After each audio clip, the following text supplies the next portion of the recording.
खबर आपको देंगे। कराची चिड़ियाघर की हथनी मधुबाला की सफारी पार्क मुंतकिली का अमल ताखिर का शिकार होने का खदशा पैदा हो गया है। फोरपास का एलिफेंट ट्रेनर कराची से वापस रवाना हो गया है। आपको बता रहे इससे कबल भी ये खबरें गर्दिश में थीं कि कराची चिड़ियाघर की हथनी मधुबाला को सफारी पार्क मुंतकिल किया जाएगा। ताहम ये जो उसकी मुंतकिली का अमल है ताखिर का शिकार है। क्या वजूहत सामने आई हैं, जानेंगे डॉन न्यूज के नुमाइंदे इमरान अहद खान से। इमरान, बताएगा ताखिर क्यों हो रही है?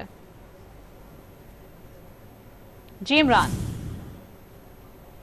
बिल्कुल, जहाँ पर सफारी पार्क की तैयारी तो मुकम्मल कर दी गई है मधुबाला को शिफ्ट करने के हवाले से, मगर यहाँ पर अब जो मामला है उसको ये देखा जा रहा है कि इंतजामिया से हमारी बात हुई, उनका भी ये कहना है कि बिल्कुल मधुबाला को सफारी पार्क मुंतकिल से ताकीद का शिकार जरूर हुए हैं, मगर उनका कहना है आलमी माहिरीन जो तंजीम है फोरपास वो भी कराची में वापस जो है वो आ गई है। जबकि इनका ये कहना है कि यहाँ पर हथनी मधुबाला के लिए जो तैयारियां की जानी थी वो तो मुकम्मल हो गई, मगर यहाँ से ले जाना भी एक क्योंकि मुश्किल मरहला है। मगर उनका कहना है कि अब कोशिश की जा रही है कि चिड़ियाघर इंतजामिया जो है वो हथनी को जो है वो थोड़ी सी तरबियत दें और तरबियत देने के बाद उसको किसी ट्रेन पे लेके जाना है, क्योंकि इस तरह का मामला है क्योंकि वो अगर डर गई, इससे पहले भी जो वाक़या हुआ उसके बाद जो है मुश्किलात का शिकार हो गए थे। मगर अभी भी यहाँ पर इंतजामिया उसका ये कहना है कि इत्मीनान से कोशिश की जाएगी। तरबियत ना होने की वजह से ताखिर हो रही है। तफसीलात बताए थे इमरान, बहुत शुक्रिया आपका।